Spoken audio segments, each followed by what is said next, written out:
This morning we will discuss the implications of President Donald Trump's very significant tweet over the new year on Pakistan, where he has blamed Pakistan for, in a way, fooled the American leaders over the years for having taken more than $33 billion of aid and in return only providing shelters to the terrorists and to the Taliban and those people who are spreading mayhem in Afghanistan. Now this is a significant tweet, but I think it requires a little bit of deconstruction. What exactly President Donald Trump meant, and what would be the follow-up actions which the US is likely to take. So maybe I'd begin with you, General Sawheny. What is your impression about this tweet, and what do you think the Americans are going to do after this? You see, first of all, it has to be analyzed in a way that if this is only an impetuous act by the president, who is used to giving tweets which have got no, follow-up action, but this is something deeper than that. Because this tweet was followed by a significant amount of warnings which had been given to Pakistan, where they had, Americans had categorically told them repeatedly that they can't do what they are doing today, that is to continue to take aid, significant aid from America, and still not do what is required by them to do. That is so far as the counter-insurgency is concerned, so far as giving shelter to the Taliban is concerned. So I think this is something which is, this time it appears he's more serious, and there are likely to be considerable steps which are going to be taken by them. We have got hints about it, that this will be followed by acts which will trouble the government in terms of the aid they are getting, in terms of the support they are getting from the international financial sort of institutions. It is something we have to watch out for, because this is not something which can be dismissed summarily. Sujit, do you think there will be the tweet and the pressure which is now building on Pakistan will push it into the arms of China? Because the Chinese seem to have come up in support of Pakistan quite quickly. Well, as you know, the Chinese are deeply involved in Pakistan, and they have been consistently through the period in which Hafiz Saeed and those questions of UN designated terrorism came up. Repeatedly, the Chinese have supported and blocked any UN movement on that issue. And each time they made the same statement, that Pakistan's contribution to fighting terrorism is not being recognized. So this is the kind of statement they have again made, and showing that they have deep interest in continuing to see Pakistan as an actor that is not disturbed by the greater powers, particularly the United States, in this area, because that will facilitate the construction of CPEC, that will facilitate the construction of Gwadar and the operations there. Right? If the Americans and the Pakistanis get into some kind of conflict mode, or differences crop up which get out of hand, that will make it difficult for China to go ahead with the constructions in the Gwadar area, because that will have then American perception which will be negative. So I think the Chinese are playing a dual kind of thing. On the one hand, they are quite aware that the Pakistani dependence on China is going to increase, but they do not want that dependence to increase to an extent whereby they carry the burden of Pakistan without the American factor inbuilt. So they would want America to be engaged with Pakistan so that it protects the wider Chinese geopolitical interests. That is what my personal feeling is, and that's how the Chinese response has been. But as it was mentioned that, basically we talk about the Chinese giving the aid, and they talk about $50-60 billion. But those 50-60 billion dollars are not going to come in a lump sum. You know. They are going to come in a very gradual fashion. Right. So if you analyze it, at the moment they must have invested not more than about $1 or $2 billion. But this is the time when if the Americans start exerting their pressure, and not alone, but in conjunction with their Western partners, in conjunction with the institutions which they have dominated, for example, the IMF, etc. So this will collectively put a burden on Pakistan to that extent, where do you think China would be able to rescue them out of it? Because it means almost isolation of Pakistan, if you really ask me, in not only in the financial term, which is going to hurt them the maximum.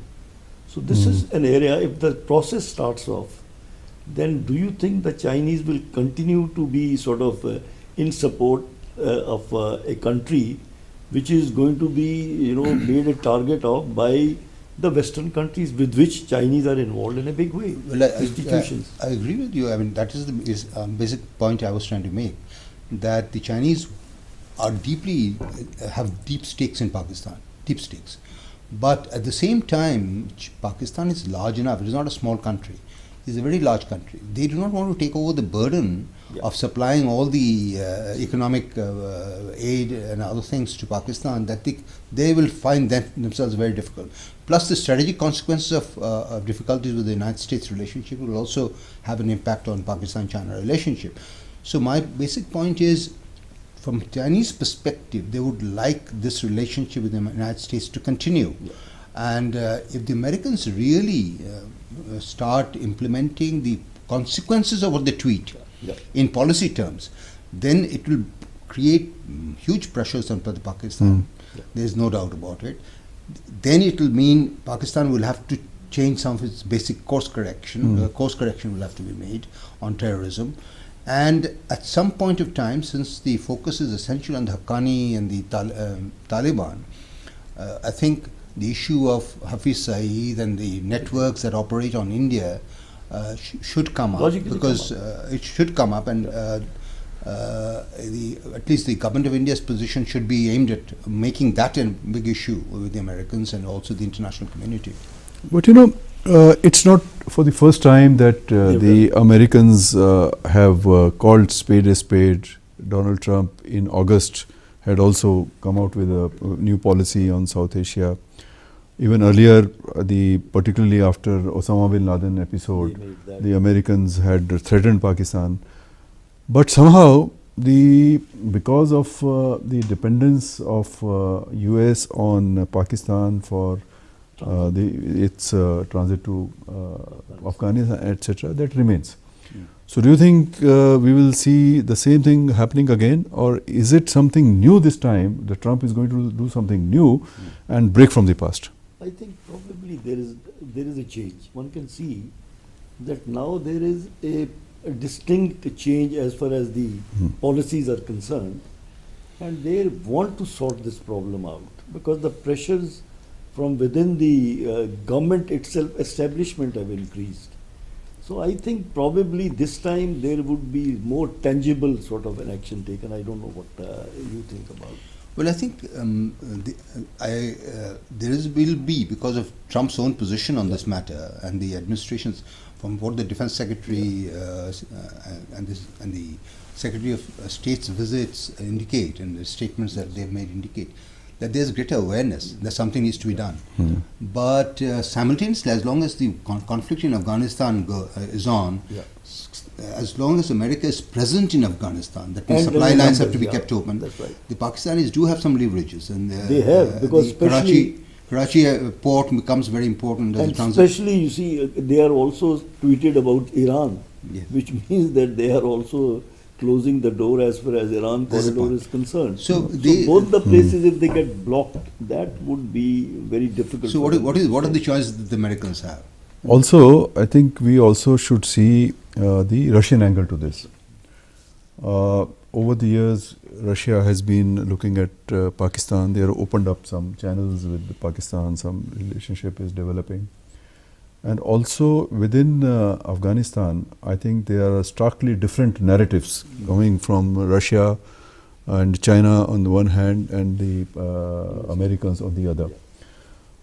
And so far as the Afghans are concerned, they are of course in the middle, and they need assistance of everyone, so they can't afford to anger any of these. So I think it's still in a open question as to how this new policy of the US which will unfold. And now, as you very rightly mentioned, the American pressure on Iran is also building up. They've almost called for regime change anyway, which might bring Iran and Pakistan together once again. So I think there are a number of and the northern axis, which could possibly be used by the American for supply the American troops, also comes into question because of the Russian sort of this thing they have antagonized Russia. So I think it's a situation which requires to be watched. But you're right. But it's something which didn't happen earlier. So let us see how it sort of comes about. But I think the point which both of you made earlier, that there is now a perception, and this tweet only reinforces that perception, that Pakistan is a terrorist state.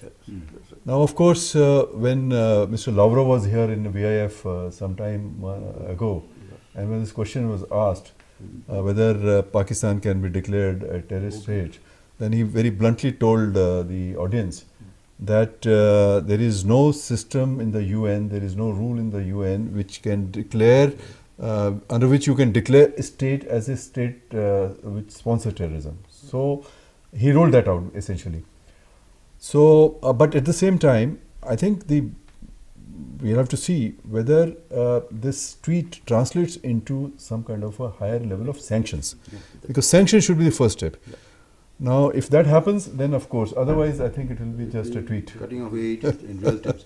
But I think the point that you made about the Russian factor and in Pakistan is very important. And it particularly is important because it works in conjunction with the Chinese factor.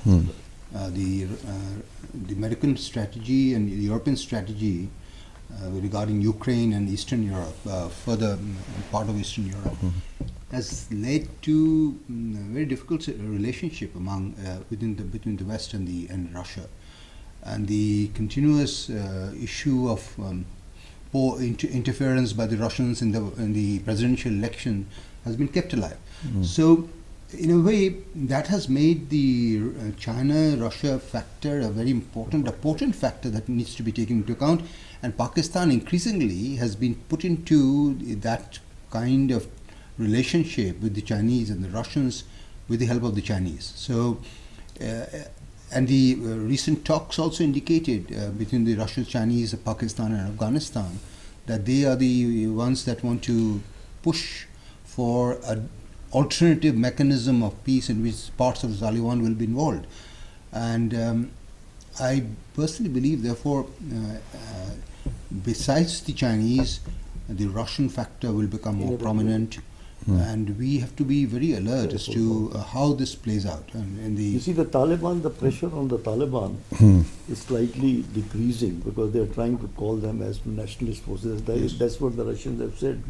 And they are concentrating on the IS. So the question of the IS itself, which is again, we sort of dispute that, because IS is not such a threat that it sort of, actually drops on the actual threat that is Taliban. So as you very correctly said, I think Afghanistan is becoming an issue which is becoming complicated by the day. I think there's another angle now, and which is that with these developments in Iran, now there have been some internal protests, etc. The Americans have come out, food and freedom is what these people want. And then, of course, a few months ago, President Trump had said that America will withdraw from the JCPOA. The plan of action, which means the Iranis might restart their or consider restarting their nuclear thing. So it's quite possible that the entire attention of the world might shift to Iran, and the Afghanistan might be left. So well, I think that is a very, very important point, and this is the danger of tweet-led diplomacy. You're right. This impetuous tweets at 2 o'clock in the morning. These are not considered, well-considered strategic policies. That's right. We would want well-considered American strategic policies, because what does a withdrawal of the Americans or not supporting the nuclear deal mean? What does it mean for Iran's position? Secondly, if America directly intervenes in this process while they are also tweeting about Pakistan's involvement, which means the Karachi port, etc., what does it mean? I mean, are you then trying to close yourself entirely strategically from this from access to Afghanistan? Because the other possibility is only Iran. So you can't. I think there are the huge gaps and contradictions in American policy. You're right, absolutely. That need Because to be if they are filled. not followed by the establishment, if they are not well considered, if they are not gradually unfolded, this abrupt sort of a tweets. I think you can't base your calculations on this. So let's just spend a little time on in the backdrop of what we have just discussed about what should be India's policy now. Take into account the fact that we were also looking at an alternative access to Afghanistan through Iran. Now, Iran itself now is in some kind of a turmoil.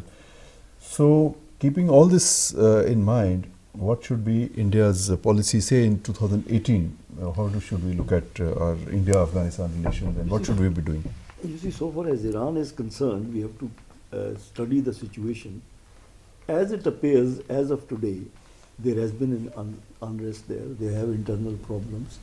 But their stability still appears not to have been threatened, because I think in a very clever way the president, the Sawheny, has made sure that the Islamic Republic Guards or the militia has not been unleashed. They have been allowed to do these protests. So they have got a problem within that. That of course requires another discussion. But at the moment it appears to be stable. So I think we should allow this situation to, solve itself and not get overly involved into it and comment on it, because Iran still continues to remain a very important partner for us. Very important to us. And despite what the Americans say and despite the tweets of the American president, we have to continue to make sure that our relationship remains on a, in the correct lines, and we continue to support the Chabahar, because that's a very important area which we have to. I fully agree with the basic proposition that our policies must be led by our desire to keep alive the relationship with Afghanistan and also with Iran. And both of them are intertwined. Chabahar, we have invested in it. We are interested in that route evolving over time as both a connecting route to Afghanistan and further down into. That's a north-south Iran corridor, international north-south corridor. Yeah. So the north-south corridor, from our perspective, is alternative to OBOR. Yeah, that's right. These are very important elements of the alternative road routes and railway routes, port routes that can open up and interconnect Asia. So, from our perspective, I think whatever the outcome of these current demonstrations in Iran are, irrespective of that, we should pursue our strategic goals vis-a-vis the north-south corridor, vis-a-vis Chabahar, vis-a-vis connecting to Afghanistan, and that's how we should progress. Well, so I'll just thank both of you. So essentially what we are saying is that see, Afghanistan is in the midst of a very complex region, and our policy towards Afghanistan is not just a bilateral policy, but it's impacted by many other factors. You have Iran, you have Russia, you have US, you have China, and of course you have people-to-people relationship also. I know we have a very substantial people-to-people relationship with Afghanistan now. We have started this air freight corridor, which is doing very well, and economically it is doing well. So we have to tread with caution, no doubt, because this situation is so complex. We have to watch how this situation develops, and we need not take a hasty step. But I think we should continue with our engagement with all these countries, US and Russia and Afghanistan, and develop our own independent policy. So thank you very much. Thank you.